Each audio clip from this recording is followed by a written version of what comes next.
بینندگان عزیز، ادامه دارد برنامه بامدادی صبح دوشنبه و این صبح نکوی پایتخت رو به خوانندگان هایده شما به خیر و شادی باد میگیم.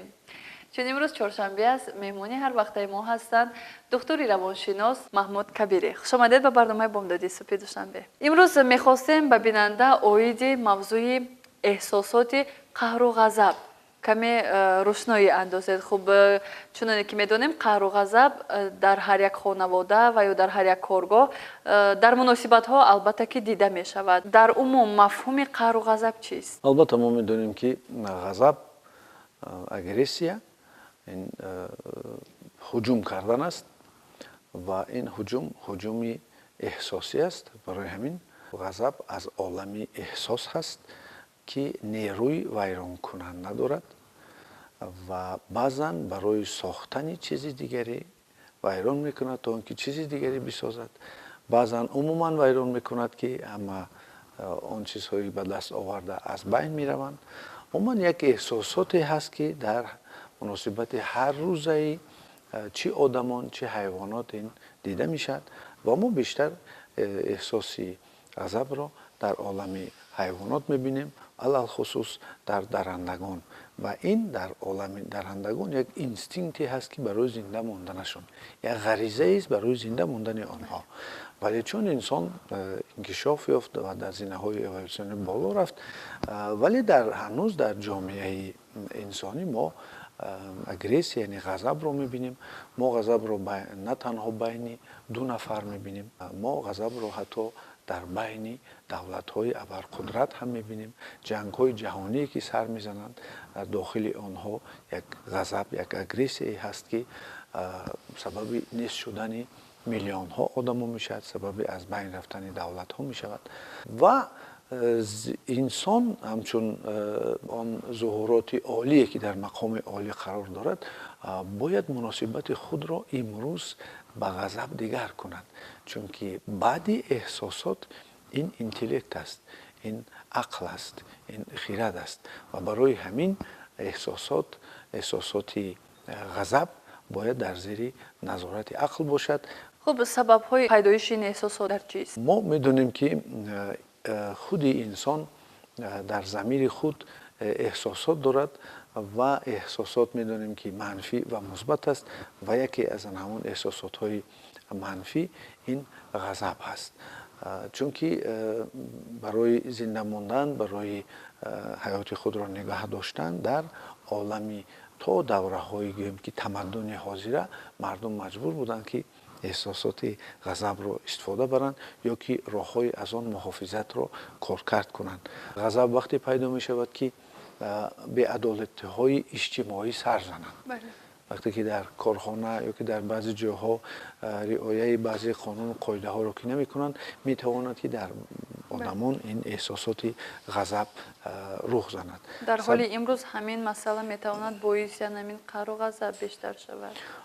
البته انسان که از عالم اجتماعیت هست، در اجتماعیت زندگی می کند و مناسبت دارد و البته در نه همه مناسبت ها می توانند که ایدئالی باشند و انسان با واسطه خطا کردن، با واسطه بعضی مشکلات ها رو پشت سر کردن انکشاف می یابد، تجربه می گیرد و بهترین دعوایی که حالا ما می توانیم به بیننده گرامی بگوییم وقتی که با آنها غضب می کنند این بخشش است. بخشیدن لازم است، چون که تصور کنید غضب هم یک نیرو هست، یک نیرویی که قانع نیست. یعنی که انسان یک چیز رو انتظار است و اون چیز نمی شود.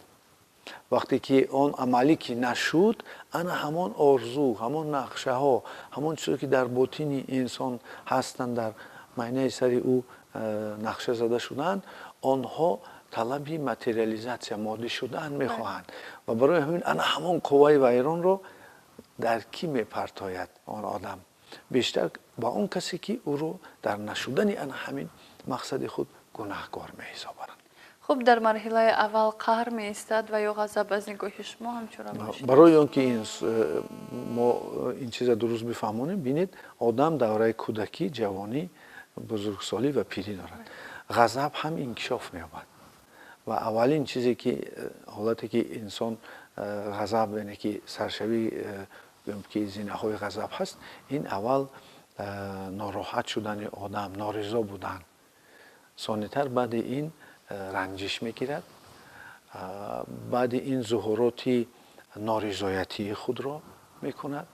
ثانی‌تر قهرش میبیاید، بعد غضب میکند و بعد به خشم میرود. مثلا خشم از غضب چه فرق دارد؟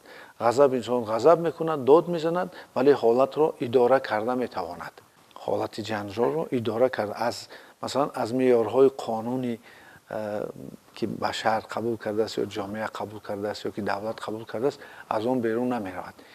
ولی خشم این سرحد رو میگذرد و قهر باشد همه وقت خاطر چیزی را میدارد. قهر کی رخ میزند؟ قهر جنجال میشد، یعنی که پرگویی میشد، داد زنی میشد، لیکن همه وقت چیزی رو به نظر میگیرد. یک چیزی هست که او رو نمیگذارد.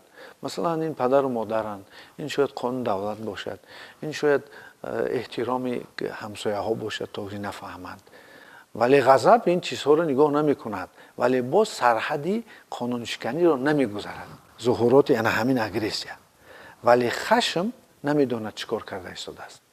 در وقتی که خشم و خشم گرفتار می شود، انسان کارهایی میکند که به هوش میبیاید، به خود میآید، میبیند که خیلی کارها رو ویران کرده است. برای همین خوب است که سری وقت این ظهورات رو راه گرفت، راه آن رو گرفتن ممکن است. بعضا در این حالت مثلا خاموشی رو اختیار میکنیم، نه برای اون که سخنی نداریم برای گفتن، بلکه برعکس گفتنی های زیاد داریم ولی افسوس که نمیگوییم. این رو چگونه شرح میدید؟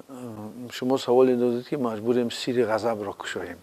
غضب همچون ظهوراتی که در طبیعت روان انسان و حیوان است، این چیزی بد پورا نیست. غضب این دادن نیرو هست، ولی بسیار کسا این نیرو رو اداره کرده نمیتوانند. مثلا بعضا اگر پدر و مادر، معلمان، استادان جنجال ها میکنند، آنها نیرو میدهند و همین نیرو سببی بود کردن انا همان چیزی میشد که آنها میخواهند. یعنی که غضب باز طرف مثبت هم دارد که این طرف مثبت یان این نیرو دادن است، ولی این نیرو رو چخیلی میدهند با پس زدن شأن آدم یا اینکه با ضربه روانی گرفتن او. ولی به هر حال آن فرمت، آن شکلی که انسان رو سیاست کنی و شأنش پس نشود و انسان رو سیاست کنی و زخمی روانی نگیرد، نیرو قوت است. در فرهنگ ملی ما چنین مفهوم هست که میگویند که من خواب دیدم که فلانی مرا میزد یا من فلانی رو میزدم و تعبیرش این است که قوت داد. قوت میدهد. یعنی مردم ما بسیار نقطه سنج و بسیار دانا هست و میدونستند که غضب این نیرو هست، نیرویی که به دیگر کس میدهید و آن کسی که غضب میکند متاسفانه به چی میماند؟ به نیرو میماند.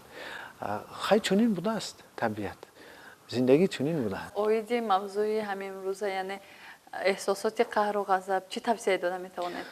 البته غضب رو اگر در زندگی دیدن که از دایره لازمی بیرون رفته ایستاده است، او رو اداره باید کرد. ولی بسیارتر غضب از کم بودن مهر پیدا میشه. بله. برای هم یکدیگر رو دوست دارند. کسانی که غضب و مثلا قهر دارند، آنها نیاز به مهر دارند.